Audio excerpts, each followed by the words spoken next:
कोई भक्ति करता है उसको भगत जी कहते हैं, शराब पीता है उसको शराबी कहते हैं, चोरी करता है उसको चोर कहते हैं, डाके मारता है उसको डाकू कहते हैं।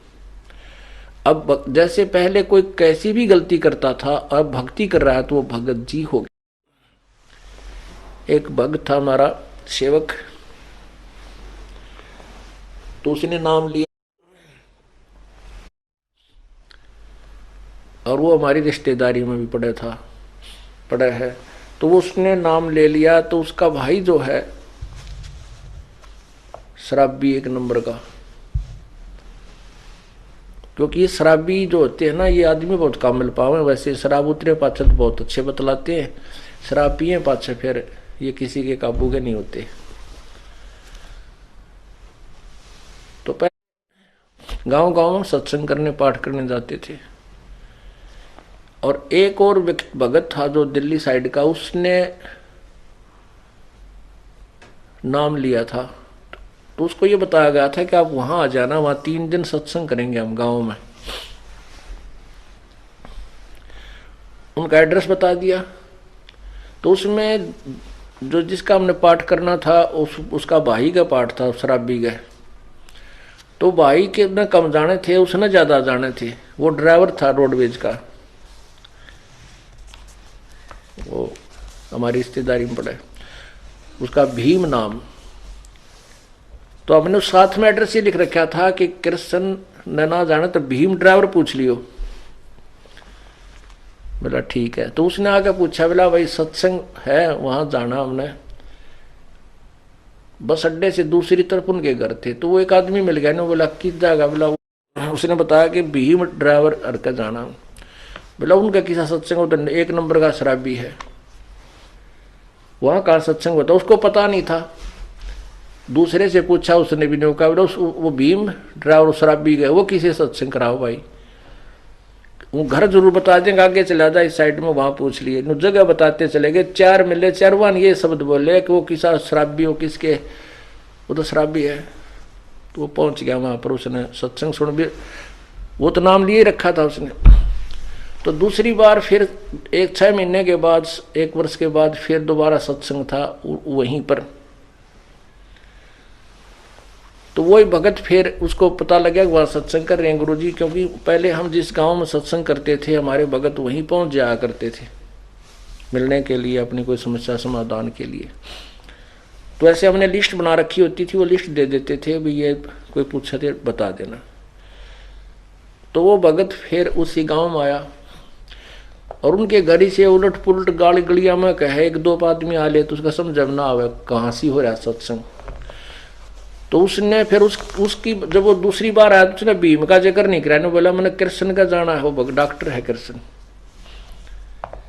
तो उनमें हमारा भगत मिल गया ने, बोला वो कृष्ण डॉक्टर का इनका उसने नाम ले लिया उस भीम ड्राइवर ने, और उन्हीं का वो पाठ हो रहा था उस दिन। तो वो भगत मिल गया हमारा कोई, उसको कहने लगा किसका जाना, कृष्ण का जाना, वो भीम का नाम ना ले शराबी कहेंगे उसने। तो उन्होंने बोला वो कृष्ण का ना होता हो तो भीम भगत जी का पाठ होने लग रहा है, भीम भगत जी का पाठ हुआ है। उसने सोचा ये गलत समझ रहा है। मैंने बोला भाई मन न कृष्ण का जाना, भीम भगत जी कोई और होगा। उसने सोचा शराबी का करते भगत जी कैसे बोल रहा है इसको।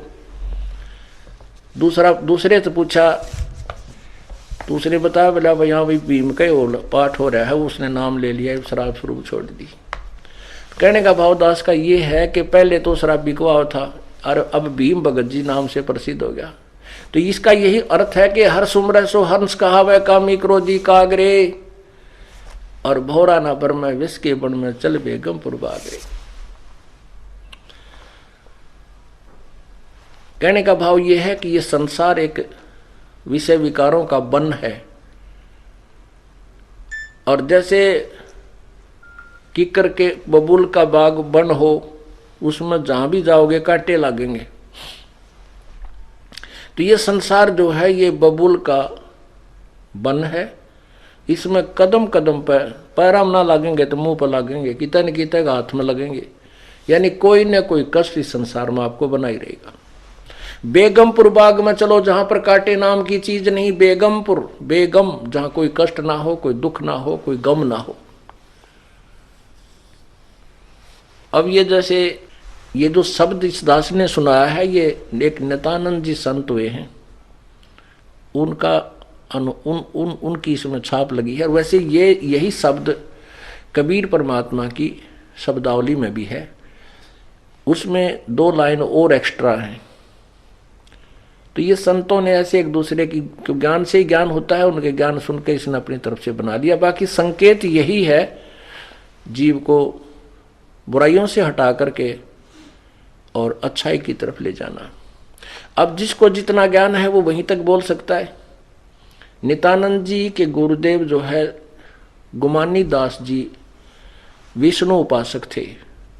अब इन संतों ने, भक्तों ने स्वर्ग को ही बेगमपुर मान रखा है, लेकिन स्वर्ग जितना दुख की तभी को नहीं, क्योंकि हम सुख मान रहे हैं इस गोटी सूटी लाड़ने, डांस डूंस देखने, अच्छे फल आहार खाने को, इसी को सुख मान रहे। और वो स्वर्ग में अपने ही पैसों से, अपने धन से खूब प्राप्त है, वहां पर पर्याप्त भी है और प्राप्त भी है। कहने का भाव ये है कि हमने वो, इसने जो महापुरुष ने नित्यानंद जी को जो ज्ञान था, इसने स्वर्ग तक के ही जाने के लिए प्रेरणा दी है। लेकिन अब हमें ज्ञान हो गया कि हमें तो सतलोक चलना है, इसलिए हमने इन्हीं प्रेरणाओं से अपने सतलोक की तरफ अग्रसर होना है, बुराइयों से बचना। कहते हैं भौरा ना भ्रम में इस विष के बन में, विषय विकारों का जो जहर रूपी जो बन है, इसमें मत चल बेगमपुर बाग रे, सतलोक को चल। कबीर साहब के शब्द में, इसी शब्द में, जो कि तो पूरी पंक्तियां ये तो हैं ही, लेकिन लास्ट वाली नहीं, उसमें क्या है कि मान ले तू जाग भी गया, ये जागना नहीं है कि सुबह उठा और हुक्का भर के पीन लग गया, गुड़ गुड़ करने लग गया। कहते उठ सवेरे भरा तमाकू के जाग गया निर्भाग रे, राम सुमरा ना कोई सुख शुक्रम की ना फूटे तेरे भाग रे। अब सुता उठते हो कब्र के बैठ गया, बता के जाग गया तू, इस तरह पड़ा रहे तो ठीक सही, एक पाप और शुरू कर दिया। उक्के में कितना पाप है। सो नारी जारी करे सुरापान 100 बार, एक चलम हुक्का भरे वो डूबे काली धार। एक हुक्का का मीन तम्बाकू से है। तम्बाकू चाहे सिगरेट में पियो, चाहे बीड़ी में, चाहे हुक्के में, चाहे सूंघ लो या खावे, सारा ही दोष है। एक भक्त दुकान कर रखी थी एक ने, और वो एक भक्त जो है सिगरेट पीता जा, बूढ़ा आदमी, नाम लिया था उसने, 1 वर्ष हो गया था। और दूसरे भगत का लड़का बोला ताऊ तू सिगरेट पीवे, गुरुजी ने मना कर रखा, भाई तेरा तो नाम टूट गया। ने बोला ना बेटा, नो के नाम टूटा है। बोला गुरुजी अंदर ओका पीन तो मना कर रखा है, सिगरेट थोड़े नट्टे थे। तो जिसने बकवाद करनी है, जिसने मर्यादा नहीं निभानी है, वो अपने कोई सिस्टम तैयार रखे। तो लड़के ने बल्कि उसको कहा ताऊ तुमने नाश कर दिया अपनी भक्ति का, तम्बाकू तो है ही, चाहे सिगरेट में पी ले, जहर न चाहे गिलास में पी ले, चाहे किसी कटोरी में गाली के पी ले, तो जहर है। तो क्या बताते हैं, कहते हैं पर द्वारा स्त्री का खुल है, 70 जन्म अंधा हो डोले, सुरापान मदमासा हारी, गमन करें भोगे पर नारी, वो 70 जन्म कटेंगे शीशम, साक्षी साहिब है जगदीशम। जैसे किसी पर स्त्री गमन करने वाले को कितना दोष होता है, कहते हैं 70 जन्म अंधा हो डोले। फिर सुरापान मदमासा हारी, दारू पीवे, मांस आहार करे और पर स्त्री गमन करे, उसके साथ क्या होगा, सुरापान मदमासा हारी, गमन करे भोग पर नारी, 70 जन्म कटेंगे शीशम, साक्षी साहिब है जगदीशम। कहते हैं उसके 70 जन्म तक बुरी तरह दुर्गति से मृत्यु होगी, कभी मुर्गा बनेगा, कभी बकरा बनकर उसके शीश कटेंगे, यानी दुर्गति से बहुत बुरा हाल होगा। अब उन सबको मिलाकर 100 नारी जारी करे, ओए होए, और 101 फिर कहते हैं मजरा पीवे कड़वा पानी, और 70 जन्म कुत्ते के जानी। ओए होए, शराब पीने वाले के 70 जन्म कुत्ते के होंगे कंटिन्यूस। आगे गधे वाली नंबर जब बाद में होगा, पहले कंटिन्यूस 70 जन्म कुत्ते के होंगे। और कुत्ते का जन्म तो एक कब तेरा। अब तो दारू पी कर बकवाद करें, और फिर कुत्ता गंदे नाले का पानी पीता है। तो कहने का भाव ये बता रहे हैं परमात्मा के 100 नारी जारी करे, एक पर स्त्री गमन का कितना पाप है। 70 जन्म अंधा हो डोला है, और 70 जन्म कटे शीशम। और कहते ऐसे ऐसे 100 कुकर्म कर ले, 100 पाप। 100 नारी जारी करे सुरापान 100 बार। एक बार शराब पीने तक कितनी हानि बताई। मदरा पीवे कड़वा पानी, 70 जन्म कुत्ते के जाने। 100 नारी जारी करे सुरापान 100 बार, और एक चिलम हुक्का भरे वो डूबे काली धार। उनसे भी अधिक कितना पाप है। कहते एक हुक्का भर के देने वाले को, पीने वाले का तो बेड़ा गर्क होएगा, जो भर के दे उसमें सहयोग देता है उसको भी इतने पाप लगेंगे। वो भी डूबे काली धार अर्थात घोर नरक में डाला जाएगा।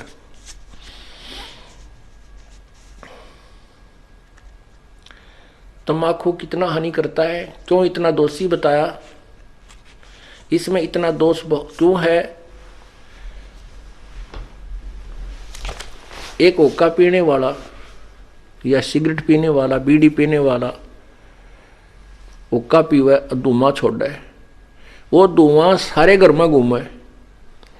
वो नवजात बालक छोटे छोटे वह सो रहे हैं, उनमें भी धुआं, श्वास से उसकी बदबू जावे धुएं की। यानी पूरे परिवार के नाक में दम रखे और फिर वातावरण दूषित करे।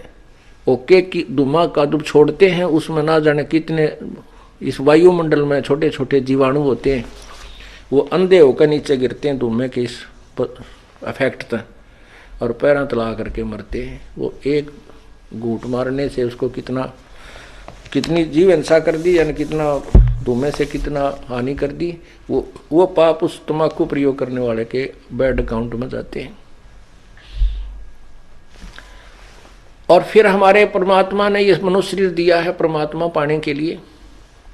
इसमें ये ईड़ा, ये पिंगला, ईड़ा और पिंगला ये 2 नाड़ी बताई जाती हैं अंदर शरीर में, और इनके बीच में मध्य में जाकर के एक सुषुम्ना नाड़ी है जिसकी सुई की नोक टेक है, ऐसा सुराख है जो भक्ति के प्रभाव से ये अपने आप लड्डर की तरह हवा भर के वो खुल जाता है, और फिर उसमें से आत्मा अंदर जाकर के फिर नीचे मूल कमल से प्रारंभ होती है। अब क्या होता है कि उसमें वो तंबाकू का जो पीते हैं तंबाकू, और नाका में अगर छोड़ दिया करें, घोटा मारेंगे नो छोड़ दिया करें, तो वो धुआं जो है उस सुराख को पालिश कर देता है। परमात्मा के पाने वाले उस मेन गेट को बंद कर देता है। तो इससे बड़ा शत्रु हमारा और क्या हो सकता है। फिर इस जीवन का के फूकेंगे तो ऐसा गधे का ऐसा कुत्ते का, जब भगवान नहीं मिला इसमें, वो रास्ता बंद कर दिया। दास ने ये सत्संग किया, और वो पुण्यात्मा जो बूढ़ा मैं बताऊं था कि भाई बुढ़ापे में सारी उम्र तक खो दी और 65 साल की उम्र हो दी थी, ये सत्संग सुन रहा था ऊपर बैठ कर दूसरे बेटे की छत पर। आगे पाखंडी है, मेरा छोरा भुका लिया, मनमनो का था, मेरे से गंदे गंदे विचार आवे थे आप आए जब आपके। तो उसने पहले हम 3 दिन सत्संग करते थे, 2 रात को, अगले दिन सुबह कर करके फिर भोग लगा के हम प्रस्थान करते थे। तो पहले दिन तो उसने सुना बूढ़े ने सत्संग, और दूसरे दिन तो वो सत्संग, जब अगले दिन भी उसने सत्संग सुना, भोग लगना था अगले दिन तो बूढ़ा यानी शाम के समय जब सत्संग खत्म हो लिया वो आ गया, और वो पहले उस बच्चे ने उसके अपने पुत्र वधू ने कई बार ने कहा था तुमने नाश करोगे, हैं यहाँ के बुला लिए, ये नाश करने लग रहे, तुम ऐसे ऐसे करते हो, ये पाखंड क्या कर रहे हो तुम।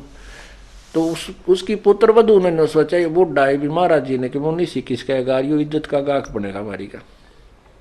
अब बोल रहा है कि उसने बाप आकर बैठ गया और वह खड़ी होगी दूर सी अकीब देख के रखे के बोल रहा इसने कि बुढ़ा और लोग ने शर्म नहीं आओ भाई मैं माना रहा मारे इनके कहेगा। तो बुढ़ा ने बोला महाराज जी हमें पता था कि भाई जो सत्संग नहीं सुनते वह ठीक तो बोला नहीं करे। हमने सारी तरह के आदमी देखे 4-5 वर्ष गांव में गए। हमने कोई इससे लेना देना नहीं था भाई कोई राजी बोला उसका बोला बुंडा बोला अपने जुबान और कान दोनों बंद कर लेते। मैं कह लेगा मानने का थोड़ी बहुत बतावाएंगे भाई नहीं मानेगा तो इसकी मौज है। कहने लगा महाराज जी मेरे ये 3 बेटे बताए उसने 2 इतना ध्यान नहीं। ने बोला हमारे पास 2 किले थे आज मैंने 8 किले 9 किले और मोल लिए अपने जीवन में और पशु से भी बदतर धंधा किया हमने। और आज जो आपका ज्ञान सुना ये बातें मैंने कभी सुनने को नहीं मिली ना। मैं कि तो जाया करता मैं 3 सत्संग करने वाला नपाखंडी समझा करता था। आपका ज्ञान सुना मैंने वहां ऊपर बैठ करके।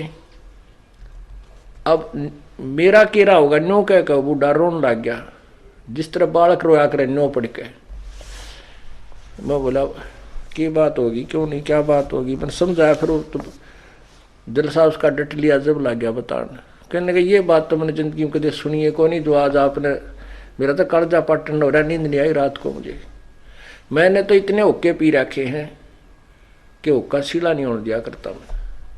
अब मेरा कीड़ा होगा मेरे जैसे पापी का क्या इलाज जो मैंने सारा जीवन पशु से बदतर धंधे किए। और अब उम्र चली गई अब भक्ति हो को। फिर रोने लग गया फिर रोने लगा वो। मैं फिर उसको समझाया। मैं बोला कुछ नहीं बिगड़ा है अभी तक। इस आत्मा के इस जीव के असंग जन्म हो लिए और यदि अब भक्ति नहीं शुरुआत करी तो आगे भी ये झंझट सदाई बना रहेगा। आप अब शुरू कर दो इस उम्र में कोई फर्क नहीं पड़ेगा। ने बोला ईब के होगी दिन के बरा कह दिन का मैं मान हूं मैं कितने वर्ष का अब तो मुश्किल है नो नाड मारे। फिर उसको समझाया कि ध्यान से सुनो आप जैसे कुएं में बाल्टी पड़ दी हो डोल है बाल्टी होती है जिसका रस्सा बांध कर पानी बाहर खींचते हैं और वह बाल्टी कुएं में चल पड़ी और उसका जो रस्सा लटकता हुआ आ रहा है। यदि हाथ पैर मार कर दौड़ धूप कर उस रस्से को लास्ट बीट उसकी जो लास्ट एंड बीट है ना पूछड़ी वह नेजू की उस रस्से की बाल्टी के बंधे हुए रस्से की पूछड़ी ठहगी यानी एंड भी मिल गया 4 उंगल का रह रहा वो भी हाथ में आ गया तो कुछ भी ना गया।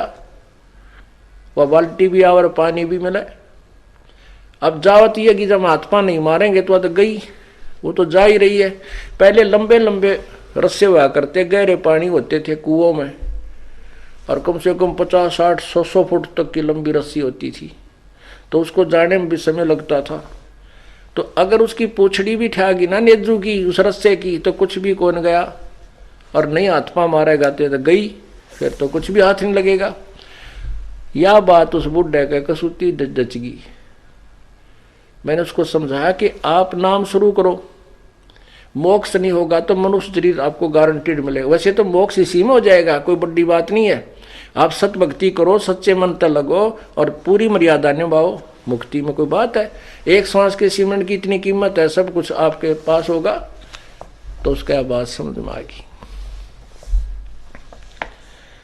परमात्मा कहते हैं जीवन तो थोड़ा ही भला जो सत्य सुमन हो और लाख वर्ष का जीवन को लेख दे ना को थोड़ा जीवन बतेरा जो सच्चा सुमन हो सच्चा मार्ग हो सच्ची श्रद्धा से आप करो डर के करो फिर मर्यादा में रहते हुए करो तो कोई मोक्ष में कोई ज्यादा वो नहीं है। तो वो कहने लगा जी ना तो मैं दान कर सकता ना मैं धर्म कर सकता। मैं बोला ये तेरे बेटे तेरे तो पहला नाम पाएंगे।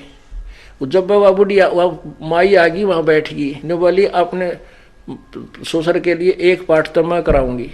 मैं बोला देखोगे तेरे दान शुरू परमात्मा में लगो रास्ते आप खोल देगा कोई दिक्कत। आप सुमन करो आपने जो सुमन से बड़ा तो कुछ भी नहीं है आपके हाथ में कुछ नहीं है मान लिया। अपनी भक्ति करो, सुमन बढ़ाओ, सारा कुछ इसी में आ जाएगा। भक्ति करो डट के, क्योंकि दान धर्म सेवा जो है हम हृदय साफ करने के लिए कराते हैं।